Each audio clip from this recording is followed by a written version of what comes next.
Yo, YouTube, what's up with your boy? Sports and Fitness Rants. I'm back, guys. Click that like button. Subscribe to my channel, y'all. Subscribe, man. I got good info for you guys. I got another great video for you guys, man, today. And today, I'm going to do something a little bit different, man. I'm going to talk about Kobe Bryant today, man. The late, great Kobe Bryant. Rest in peace, Kobe, man. One of the all-time greats. To me, Kobe Bryant is somewhere between top 3, top 5 all time, man. I can't have him outside my top 5. To me, Kobe's somewhere in that range for me. I haven't done a top 5 list in a while, but Kobe for me is top 5 all time, guys. But when we think about Kobe Bryant, in this video today, guys, I want to talk about the one thing that I believe held Kobe back from reaching the heights of Michael Jordan, right? From reaching that level. Because we all know that Kobe was chasing Michael Jordan, right? Kobe was emulating Michael Jordan. That was his idol. He wanted to be like Michael Jordan. He wanted to surpass Michael Jordan, right? He wanted to get that 7th championship. He wanted to be better than Michael Jordan. And we all know that Kobe never reached, quite reached that level, right? He just quite didn't reach that level of Michael Jordan. He was there. He was right there, but he never got over Michael Jordan, right? And I've heard people say that they think Kobe Bryant was greater than Michael Jordan or whatever the case may be. But if we're being honest, guys, you have to be objective here. Kobe Bryant was not better or greater than Michael Jordan at basketball. He just wasn't. Were there certain aspects that maybe Kobe Bryant was a little bit better than Michael Jordan? Yeah, sure. Maybe he had better, dribbling, not ball handling. I'm talking about dribbling. Yeah, maybe his better dribble. Maybe his footwork was a little bit better. Maybe. I don't know. But we're going to talk about one of the things or one of the weaknesses that I believe held Kobe back from reaching Michael Jordan's heights, right? Ultimately. So for me, when we think about Kobe Bryant and we think about Michael Jordan, one of the biggest similarities that they had was their mindset, right? It was very similar. Oftentimes, Kobe Bryant is, applauded for his Mamba mentality, right? That's his legacy, the Mamba mentality. Right? The way that he practiced, the way that he played the game, the way that he approached the game was very similar to Michael Jordan. However, they were similar. They weren't the same, guys. And the main difference that I believe between Michael Jordan and Kobe Bryant as it pertains to their mindset was I felt like Kobe Bryant's mindset was his greatest strength, but also his greatest weakness. And I'll explain what I mean, guys. Kobe Bryant had the gift and the curse when it came to the mindset. Like Michael Jordan, he was ultra competitive. Even though people say that Michael Jordan was more competitive in all things, Kobe Bryant was more competitive as far as basketball goes. He wanted to win in basketball. He was a very competitive basketball player. Michael Jordan was competitive with anything. It didn't matter if it was playing cards or ping pong. Whatever it was, Michael Jordan was competitive. He wanted to beat you in that. That was one of the differences right there. But when I say that Kobe Bryant's greatest strength was his greatest weakness, the gift and the curse, the mindset. When we think about Kobe Bryant and Michael Jordan, the mindset, the main difference for me, guys, when I think about their mindsets, was Kobe Bryant, to me, had problems at times pulling back on the reins, right? Pulling himself in. Whereas Michael Jordan played under control considerably more often than Kobe Bryant. Kobe Bryant, to me, we've all talked about Kobe Bryant's ability to make difficult shots, right? Look easy. He would routinely make difficult shots with ease. I remember watching Kobe Bryant oftentimes be double teamed behind the backboard at a terrible angle. And he would still take that shot. And he could make a lot of those shots. Maybe Kobe Bryant was off balance. His footwork was a little off on that possession or that shot. And he was double teamed, or the defender had really good defense on him that time. Instead of giving the ball up and then trying to regather and get the ball back, a lot of times Kobe would fake, and shoot the ball up. Whereas Michael Jordan didn't do that stuff as regularly. You can go back and watch the film, guys, and watch Michael Jordan's play. Michael Jordan was considerably, like I said, under control way more often than Kobe Bryant was in his career.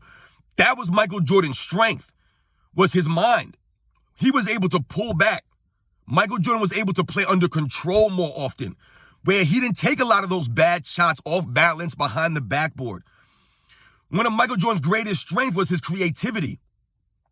And along with the creativity also came the ability to understand that I'm taking a bad shot. Let me try to get a better shot. Now, listen, were there times that Michael Jordan pushed and pushed? Absolutely. Were there times where Michael Jordan had to take bad shots? You know, the shot clock was running down and he had the ball late in his hands and, you know, he had to take a shot? Absolutely. Were there times when Michael Jordan was double teamed and he took a highly contested shot? Absolutely. What I'm saying here is that Kobe Bryant did this more often in his career. And what I'm saying is, like I said, Kobe Bryant had a problem pulling back sometimes, whereas Michael Jordan, to me, played under control more, just more. He was more efficient for a reason. Now, oftentimes you'll hear people criticize Kobe Bryant and they'll say things that he wasn't efficient and he was a chucker, he was a ball hog, things like that. And they'll point to his shooting percentages and things like that. That's not what this video is about, guys, and I don't believe that. To me, Kobe Bryant was not a ball hog. He was not a chucker. Kobe Bryant was a great passer. Kobe Bryant played in the triangle offense. Kobe Bryant was an excellent leader. And like I said, he was not a chucker or anything of that nature. And his shooting percentages are attributed to the era that he played in, mostly. And it's partially due to what I'm talking about now, guys. Absolutely. Part of Kobe Bryant's problem, like I said, was his inability to sometimes pull it in. Sometimes Kobe Bryant would go out there and he would take it amongst himself. Now, don't get me wrong, guys. There were some years there where Kobe Bryant was on an island. He was by himself. He didn't have the talent around him or the quote-unquote help. So he had to do a little bit more. You know, you remember those years when Shaq first left. He had a couple of seasons there, you know, where the Lakers struggled there, you know, before they got Pau Gasol. There was like a 3-year window there, you know, 06, 07, where the Lakers struggled, man. They would win in 42 games or something like that, and they would be the number 7 seed in the playoffs, and they would lose in the first round to the Phoenix Suns. But when you think about some of those games, some of those years, some of those, even those playoff series, sometimes Kobe Bryant, like I said, would take it on himself, on his shoulders, to try to will the team to victory. Sometimes he did, and sometimes he didn't.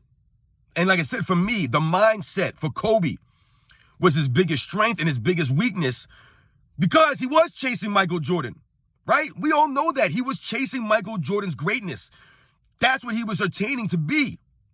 He was striving to be greater than Michael Jordan, which is a tall task. And I think sometimes that got the best of Kobe.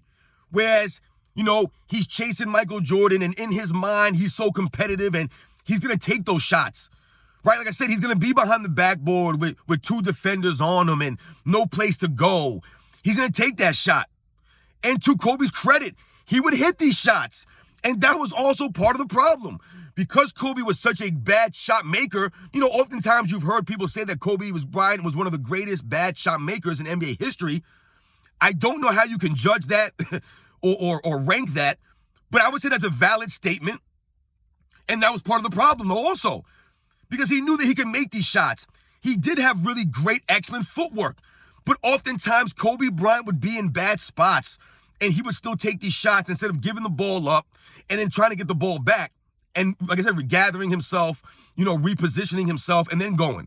Whereas Michael Jordan would often do that. Michael Jordan would turn down a bad shot for a better shot routinely.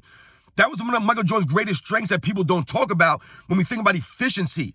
It's not about the numbers and things like that. Oftentimes, is when you watch the game, you'll see Michael Jordan rarely play out of control or take really bad shots. That just wasn't who he was. It wasn't part of his game. Michael Jordan had better fundamentals than Kobe Bryant, in my opinion, guys. This is not to say that Kobe Bryant didn't have great fundamentals or anything like that. But when we're talking about Kobe Bryant and Michael Jordan, like I said, Michael Jordan was slightly better at the fundamentals. And part of the fundamentals was knowing when a shot was not great to get a better one. And to me, like I say, guys, this video is not a knock on Kobe Bryant's greatness or excellence. Like I said, to me, he's top 3, top 5 all time. But like I said, Kobe Bryant's greatest strength was also his greatest weakness, his mind. His want to be better than Michael Jordan, to surpass Michael Jordan, to reach those heights. That was part of the reason why he pulled so hard sometimes. And we all love Kobe Bryant for that. That was what made him who he was. But that was also what stopped him from reaching those heights. he wasn't able to get that 6th championship. And I'm not blaming it on his mindset or him taking bad shots. But that was part of it. And to me, that was a huge part of Kobe Bryant not reaching Michael Jordan's level. Just across the board, when you look at the numbers, the accolades, the championships, even the eye test, Kobe Bryant never surpassed Michael Jordan in any of those areas. And his mindset was a big reason why. So listen, I hope you guys enjoyed this video. I hope it wasn't too long.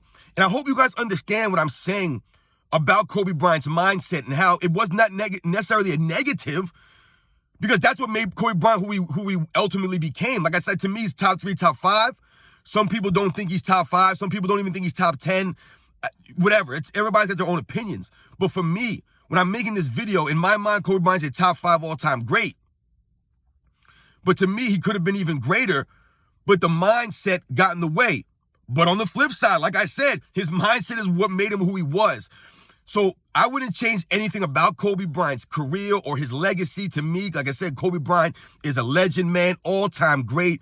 We all love Kobe, man. Kobe is loved more or just about as much as Michael Jordan is loved. We all love and respect Kobe Bryant for what he brought to the table, his mindset, all of that stuff, man. And that's what made him who he was. And that also was part of the curse. Like I said, it was the gift and the curse for Kobe, man. So shout out to the late, great Kobe Bryant, man. All of his fans out there. Shout out to Michael Jordan. And shout out to their greatness. And Kobe Bryant's mindset, the Mamba mentality, I believe, was a part of the reason why he was never able to catch Michael Jordan's greatness and reach that level that he was hoping to achieve. Like I said, this doesn't take away from Kobe Bryant's greatness. He just wasn't able to reach that level. And I believe his mind was ultimately the thing that stopped him.